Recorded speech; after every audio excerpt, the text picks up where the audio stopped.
Admiral Lyra Zhao of the Terran Defense Force stood on the observation deck of Orbital Station Gamma, her dark eyes fixed on the swirling blue marble of Earth below.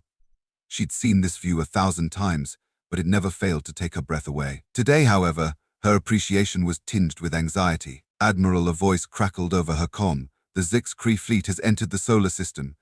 They'll be within hailing range in 10 minutes. Lyra took a deep breath, squaring her shoulders. "Acknowledged. I'm on my way to the command center." As she strode through the station's corridors, her mind raced.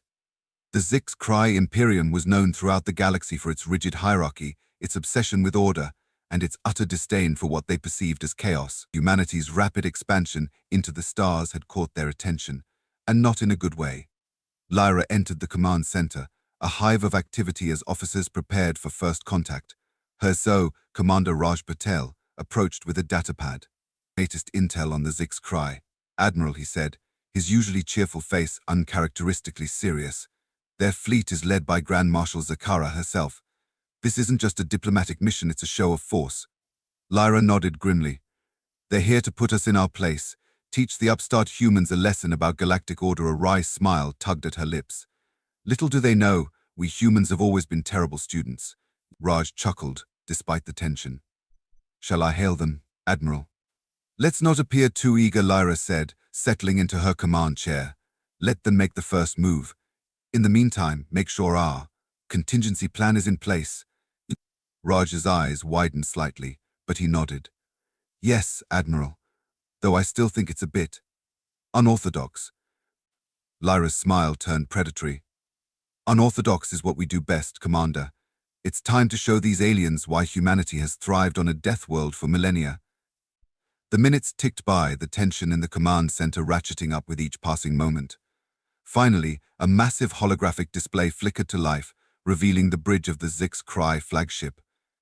Grand Marshal Zakara was an imposing figure, her exoskeleton a deep, regal purple, adorned with what appeared to be ceremonial scars.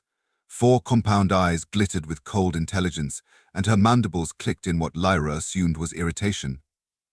"This is Grand Marshal Zakara of the Zix Kree Imperium," the alien's voice boomed, translated into perfect English. "We are here to address the chaos your species has wrought upon the galactic order." Lyra stood, meeting the alien's gaze unflinchingly. "Grand Marshal, I am Admiral Lyra Zhao of the Terran Defense Force. On behalf of humanity, I welcome you to the Sol System. We are prepared to discuss any concerns you may have, but I assure you, our intentions are peaceful." Zakara's mandibles clicked rapidly, a sound the translator rendered as a derisive snort. "Peaceful? Your species' reckless expansion, your disregard for proper procedures, your constant innovation without consideration for stability, these are not the actions of a peaceful race. You are a threat to the very fabric of galactic society." Lyra raised an eyebrow, fighting to keep a straight face. "I wasn't aware that progress was a crime in galactic society, Grand Marshal. Perhaps we could discuss these issues in person. We have prepared a neutral meeting ground on Earth's surface." There was a pause as Zakara conferred with her subordinates, their antennae touching in what seemed to be their version of a huddle. Finally, the Grand Marshal turned back to the screen. "Very well, Admiral. We will agree to this meeting. But be warned, any sign of treachery will be met with swift and terrible retribution." As the transmission cut off, Raj let out a low whistle. "Well, they seem charming. Are you sure about this plan, Admiral? It's a bit unconventional." Lyra's eyes twinkled with mischief. "Commander, when dealing with a species that fears chaos and unpredictability, what better way to negotiate than to introduce them to the very source of humanity's adaptability?" Raj shook his head, a grin spreading across his face despite his reservations. "I almost feel sorry for them. Almost." The chosen meeting ground was Central Park in New York City. Lyra had insisted on a public location, arguing that it would showcase humanity's peaceful intentions. In reality, she had a very different motive. As the Zix Kree delegation's shuttle touched down, Lyra stood waiting with a small group of diplomats and military officials. The park was bustling with its usual activity: joggers, dog walkers, and families enjoying the sunny day. Grand Marshal Zakara emerged from the shuttle, flanked by a contingent of guards. The alien's every movement was precise, calculated, her compound eyes darting around warily. "Grand Marshal," Lyra said, stepping forward with an outstretched hand. "Welcome to Earth." Zakara regarded the proffered hand with something akin to disgust before reluctantly extending one of her upper limbs. The resulting handshake looked more like an alien attempting to operate a malfunctioning puppet. Admiral Zhao Zakara clicked, her translator struggling to convey the mix of disdain and curiosity in her voice. "I trust you are prepared to discuss your species' transgressions against galactic order." Lyra smiled diplomatically. "Of course, Grand Marshal. But first I thought you might appreciate a tour of our fair city. It's not often we have the opportunity to showcase human culture to such distinguished guests." Before Zakara could respond, a commotion erupted nearby. A group of children came tearing across the grass, laughing and screaming as they engaged in what appeared to be an intense game of tag. The Zik's cry reaction was immediate and dramatic. The guards formed a protective circle around Zakara, their weapons raised. The Grand Marshal herself let out a high-pitched shriek that her translator simply rendered as alarm noises. "What is the meaning of this?" Zakara demanded, her exoskeleton flushing a deep, angry red. "Is this some kind of attack? Some primitive human war ritual?" Lyra blinked innocently. "Attack? War ritual? Grand Marshal, those are just children playing. It's a common sight in our parks." Zakara's compound eyes seemed to bulge in disbelief. "Playing? You allow your young to engage in such chaotic and dangerous behavior?"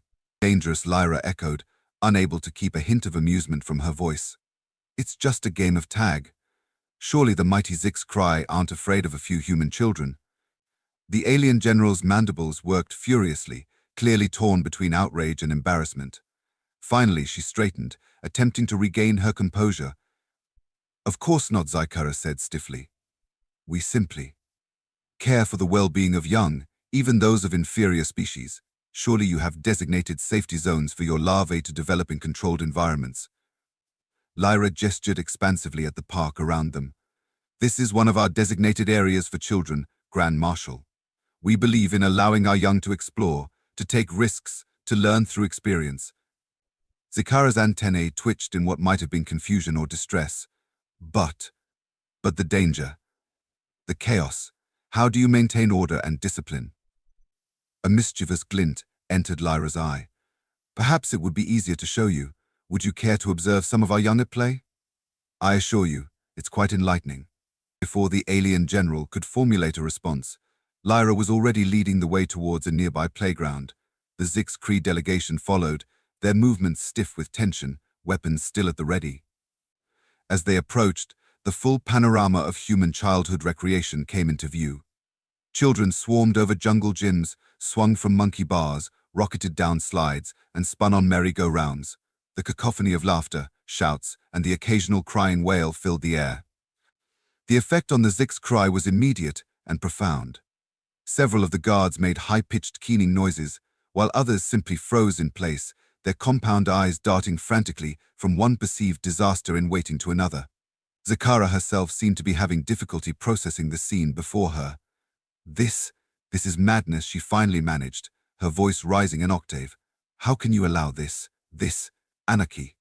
Lyra watched a young girl fearlessly scale a climbing wall, a soft smile on her face. "It's not anarchy, Grand Marshal. It's growth. Every scraped knee, every tumble, every triumph, it's all part of learning, of becoming stronger, more resilient." But the injuries, one of the Zik's cry scientists interjected, waving a device that was presumably some sort of scanner. "The potential for harm is incalculable." As if on cue, a young boy took a tumble from the monkey bars, landing with a thud on the ground. The Zik's Cree collectively flinched, clearly expecting scenes of panic and emergency medical protocols to be initiated. Instead, they watched in fascination as the boy picked himself up, rubbed his elbow with a slight grimace, and then immediately began climbing back up to try again. "Incredible," the scientist murmured. "Their pain tolerance and recovery rate are remarkable." Lyra nodded. "It's not about tolerance, it's about perseverance. We teach our children from a young age that failure is not something to be feared, but a step on the path to success." Zakara's antennae drooped slightly, her earlier belligerence fading into something closer to bewilderment. But how does this lead to an orderly society? Surely such reckless behavior in youth must result in chaos in adulthood."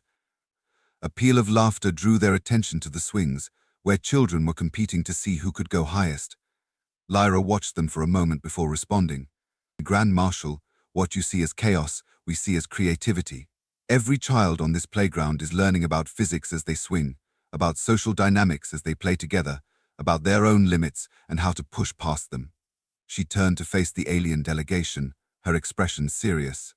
This adaptability, this willingness to take risks and learn from failures, it's what allowed us to survive on a planet that tried to kill us in 1,000 different ways. It's what drives us to explore the stars, to innovate, to question the status quo. Zakara was quiet for a long moment, her compound eyes fixed on the playground. When she finally spoke, her voice was softer, tinged with something that might have been awe. Your species is far more complex than our reports indicated, Admiral Zhao. Perhaps we have been too hasty in our judgments. Lyra smiled. That's all we ask, Grand Marshal, a chance to show you who we really are, not just who you fear we might be. As they stood there, watching human children play under the warm sun of a late summer day, an understanding began to form between human and alien. It was tentative, fragile, but it was a start. Suddenly, a small voice piped up from nearby. Excuse me, Miss Alien Lady, would you like to try the slide? It's really fun. They turned to see a young girl, no more than 6 years old, looking up at Zakara with wide, curious eyes. The Grand Marshal froze, clearly at a loss. Lyra bit back a laugh. What do you say, Grand Marshal? Care to experience human recreation firsthand? For a moment, it seemed as though Zakara might refuse. Then, to everyone's surprise, possibly even her own, she nodded. I suppose in the interest of interspecies understanding, I could attempt this. Slide, she said stiffly. What followed was a scene that Lyra knew would be etched in her memory forever, the sight of the Grand Marshal of the HFY Imperium, bedecked in full military regalia, awkwardly climbing a ladder and positioning herself at the top of a playground slide. Like this, Zakara asked, her usual authoritative tone replaced by one of uncertainty. The little girl nodded encouragingly. Now you just push off and go down. With a look that mixed determination and terror in equal measure, Zakara pushed off. Her descent was hardly graceful, all flailing limbs and undignified shrieks, but when she reached the bottom, something remarkable happened. She laughed. It was a strange sound, like a cross between a chirp and a hiccup, but it was unmistakably a laugh. The HFY guards looked at each other in shock, while the human onlookers burst into applause. Zakara stood, brushing herself off, her exoskeleton flushed a deep blue that Lyra suspected was the HFY equivalent of a blush. That was most invigorating, she admitted. I begin to see the appeal of this play. Lyra grinned. Congratulations, Grand Marshal. You've just experienced one of humanity's greatest weapons, fun. As they made their way back to the diplomatic party, Lyra could see the wheels turning in Zakara's mind.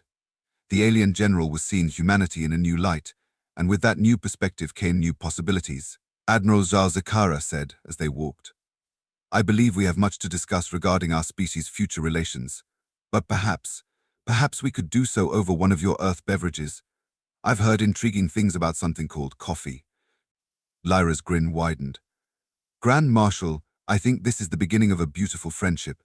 Let me introduce you to the wonders of a good latte.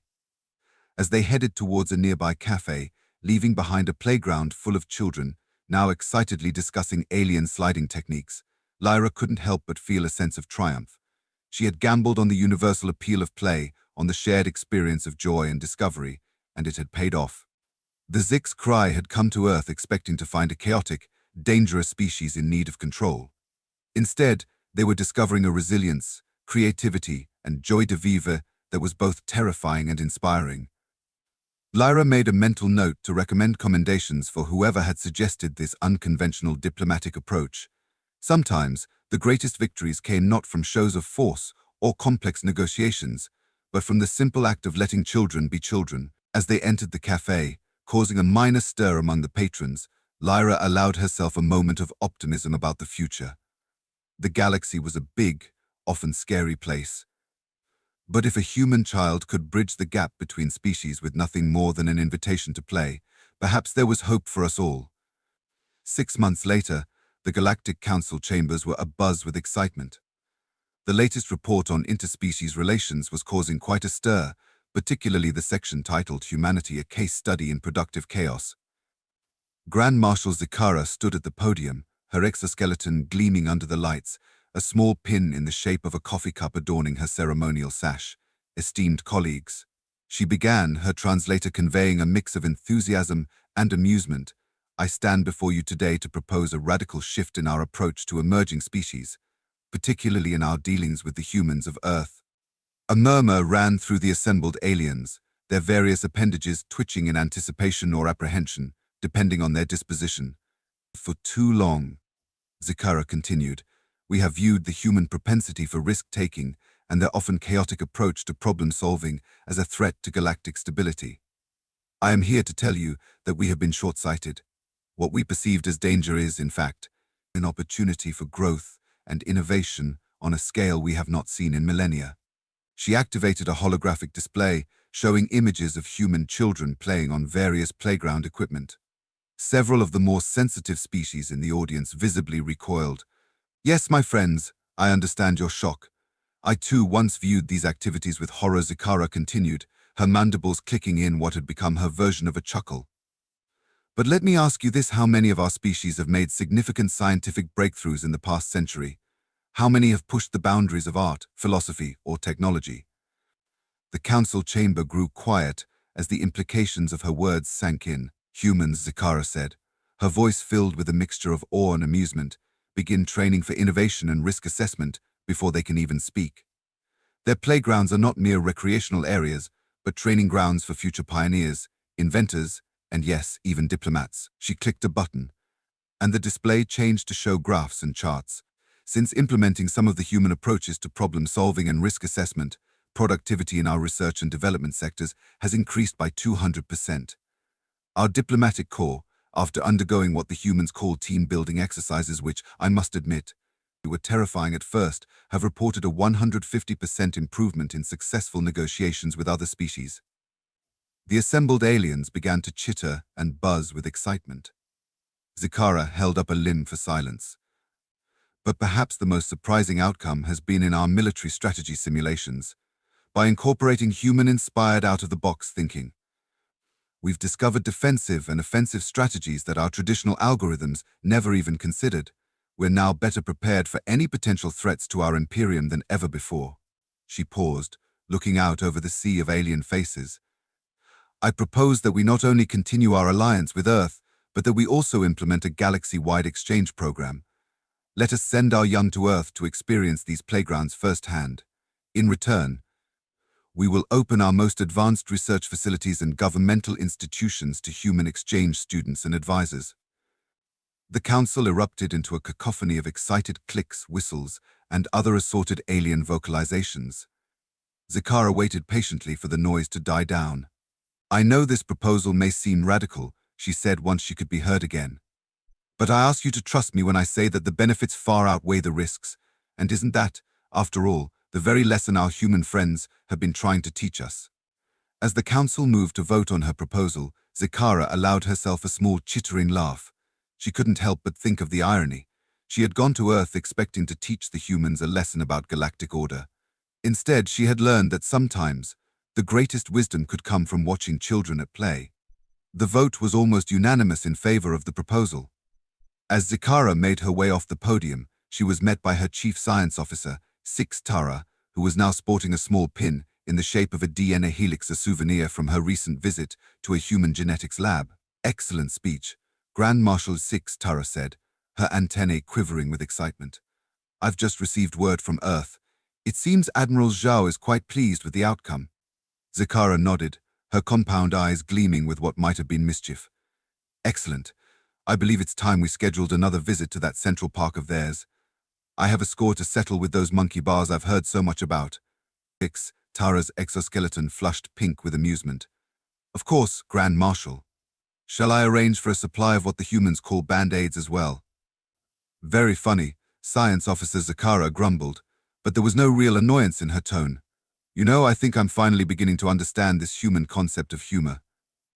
As they made their way out of the council chambers, discussing the logistics of galaxy-wide playground construction, Neither of them could have predicted the changes that were about to sweep through the galactic community.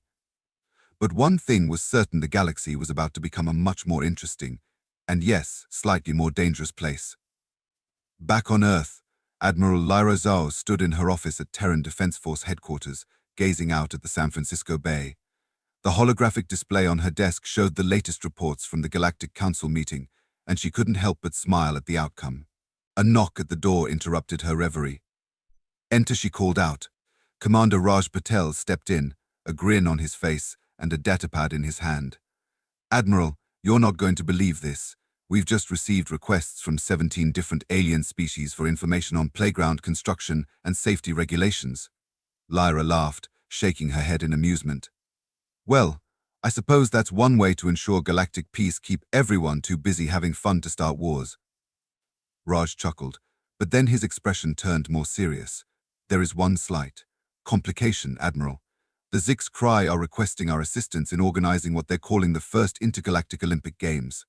Lyra raised an eyebrow. "Olympic Games? Well, that's unexpected. What events are they proposing?" Raj cleared his throat, clearly fighting back laughter. "Well, that's the thing, Admiral. They seem to have gotten some of our sports mixed up. They're proposing events like synchronized monkey bar swinging, extreme slide racing, and something called quantum leapfrog." For a moment, Lyra just stared at him. Then she burst out laughing, the sound echoing through her office. "Oh, this I have to see. Tell me, Commander, how do you feel about taking on the role of Earth's first intergalactic Olympics coordinator?" Raj's eyes widened in a mixture of horror and excitement. "Me? But Admiral, I'm not sure I'm qualified." Lyra waved off his protests. "Nonsense, Raj. You've got a great sense of humor and the patience of a saint. Besides, think of it as a unique opportunity for cultural exchange. Who knows, you might even invent a new sport or two." As Raj left her office, still looking slightly shell-shocked, Lyra turned back to the window. The sun was setting over the bay, painting the sky in shades of orange and pink. Somewhere up there, beyond the atmosphere, representatives from a dozen alien races were probably arguing over the rules of quantum leapfrog. She chuckled to herself. When she'd joined the Terran Defense Force, she'd expected to be defending Earth from alien invasions, not teaching extraterrestrials how to play hopscotch. But somehow, this felt like a far greater victory. A ping from her computer drew her attention. It was a message from Grand Marshal Zakara, marked as personal. "Admiral Zhao." It read, "I hope this message finds you well. I wanted to extend my personal thanks for your unconventional approach to diplomacy. Your willingness to share your culture, particularly the aspects we initially found most baffling, has opened up new avenues of understanding between our peoples. I must admit, I find myself increasingly fascinated by human customs. Just yesterday, I tried something called a roller coaster. The experience was intense. I may have emitted some undignified shrieking noises, but I assure you it was purely for scientific purposes. In the spirit of continued cultural exchange, I would like to invite you to visit the HFY homeworld. We've begun construction on our first playground, and I would be honored if you would attend the opening ceremony. Fair warning, some of our engineers may have gotten a bit carried away with the improvements. How do you feel about anti-gravity swings? Looking forward to your response. May your day be filled with controlled chaos and acceptable levels of risk. Yours in newfound friendship, Grand Marshal Zakara. P.S. Is it normal to feel a lingering urge to shout "we" at random intervals after riding a roller coaster? Asking for a friend. Lyra read the message twice, her smile growing wider each time. She quickly typed out a response, accepting the invitation and assuring Zakara that random "we" were indeed a common side effect of roller coaster rides. As she sent the message, Lyra couldn't help but marvel at how far they'd come. From the brink of interstellar conflict to planning intergalactic sporting events and playground openings, all because of a chance encounter in a park. She made a mental note to recommend commendations for the entire diplomatic team. Their unorthodox approach had not only averted a potential war, but had opened up unprecedented opportunities for humanity in the galactic community. A thought struck her, and she quickly added another note to her to-do list: suggest addition of diplomacy through play course at the Terran Defense Force Academy. After all, in a galaxy full of strange new worlds and even stranger new species, The ability to find common ground through shared joy might just be humanity's greatest asset. As the last rays of sunlight disappeared below the horizon, Lyra Zhao, Admiral of the Terran Defense Force, found herself looking forward to a future filled with alien playground openings, intergalactic sports competitions, and who knows, maybe even a few more rides on that roller coaster with her new HFY friend. The galaxy, it seemed, was about to become a much more playful place, and humanity, with its penchant for turning chaos into opportunity, was perfectly positioned to lead the way. Epilogue 5 years later. The Galactic Playground and Recreational Center GPRC orbited peacefully around a neutral star system, its massive structure a testament to the new era of interspecies cooperation. Designed to simulate various gravity conditions and atmospheric compositions, it served as a melting pot of cultures, where beings from across the galaxy could come together in the spirit of play and discovery. Admiral Lyra Zhao, now serving as Earth's ambassador to the Galactic Council, stood in the observation deck, watching the flurry of activity below.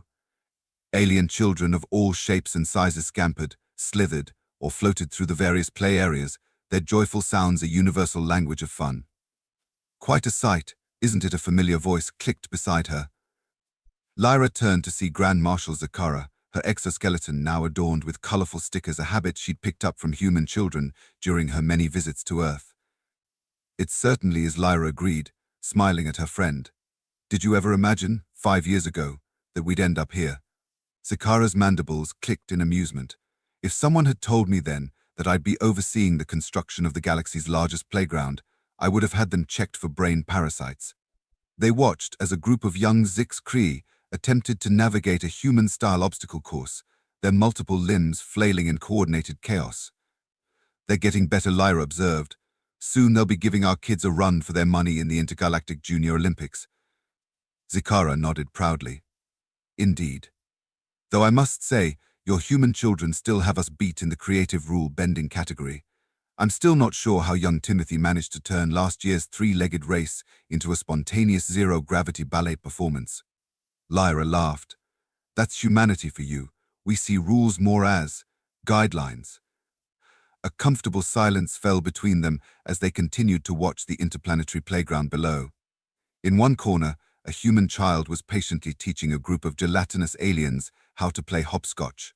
In another, a young HFY was demonstrating the art of sandcastle building to a fascinated audience of various species. You know, Zakara said thoughtfully, when I first encountered human children at play, I thought I was witnessing barely contained anarchy. Now, I see it for what it truly is, a beautiful dance of creativity, risk assessment, and joy. Lyra nodded. It's how we learn, how we grow. Every scraped knee is a lesson in perseverance, every game of tag a crash course in strategy and spatial awareness, and every pillow fort an exercise in engineering and diplomacy, Zakara added, referencing a particularly memorable incident during her last visit to Earth.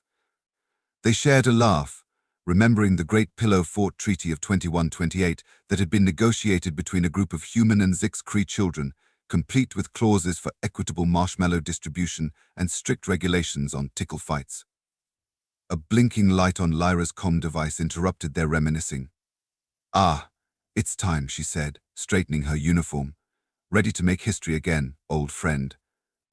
Zakara's antennae quivered with excitement. Always, together, they made their way to the main auditorium of the GPRC. As they entered, they were greeted by a sea of faces, or in some cases, sensory appendages representing nearly every known sentient species in the galaxy. Lyra took her place at the podium, Zakara standing proudly beside her. The room fell silent in anticipation. Distinguished delegates, honored guests, children of all species, Lyra began, her voice carrying across the vast chamber. Today we stand on the precipice of a new era in galactic cooperation. 5 years ago, our worlds stood on the brink of conflict, separated by misunderstanding and fear. Today we are united by something far more powerful, the universal joy of play. She gestured to the window behind her, where the sprawling expanse of the GPRC was visible. This center represents more than just a place for recreation. It is a symbol of our shared commitment to growth, to learning, and to finding common ground even in our differences. Zakara stepped forward, her translator conveying the emotion in her clicks and whistles. We came to Earth expecting to find chaos and disorder, Instead, we found innovation, adaptability, and a zest for life that has revolutionized our understanding of what it means to be a galactic civilization. Lyra nodded in agreement. And we humans have learned so much from our new friends across the stars. We've discovered new ways of thinking, new approaches to problem solving, and gained a deeper appreciation for the beautiful diversity of life in our galaxy. Together, they pressed a large, comically oversized button on the podium. Outside, a massive banner unfurled across the side of the station, visible to the ships gathered around it. It read, "Welcome to the first annual Galactic Play Day." The auditorium erupted in cheers, applause, and various species-specific expressions of joy. As Lyra looked out over the crowd, she saw not just diplomats and leaders, but children of all races, eagerly awaiting their chance to explore the wonders of the GPRC. In that moment, she knew that they had achieved something truly remarkable. They had taken the simple, profound wisdom of a playground, where differences are forgotten in the shared pursuit of fun, and applied it on a galactic scale. As the ceremony concluded and the attendees began to filter out towards the various play areas, Lyra and Zakara found themselves once again at the observation deck, watching as the first wave of interstellar play began in earnest. "You know," Lyra said, a mischievous glint in her eye, "I hear they've just finished the galaxy's largest slide. Care to give it a try, Grand Marshal?" Zakara's exoskeleton flushed a deep blue, her equivalent of a blush. "Well, in the interest of continued diplomatic relations." Laughing like schoolchildren, the human admiral and the alien general made their way to the slide, ready to show the galaxy that sometimes the greatest leaps in understanding start with a single step, or in this case, exhilarating ride down a very, very long slide. As they zoomed down together, their joyous shouts echoing through the station, it was clear that the galaxy had entered a new age. An age where the wisdom of the playground to be curious, to take risks, to laugh in the face of challenges would guide their path among the stars. And somewhere, on a little blue planet that had started it all, children played in parks and playgrounds, blissfully unaware that their laughter had changed the course of galactic history. The universe, it turned out, was a far more wonderful and whimsical place than anyone had imagined. And humanity, with its strange blend of chaos and creativity, had found its perfect place in it,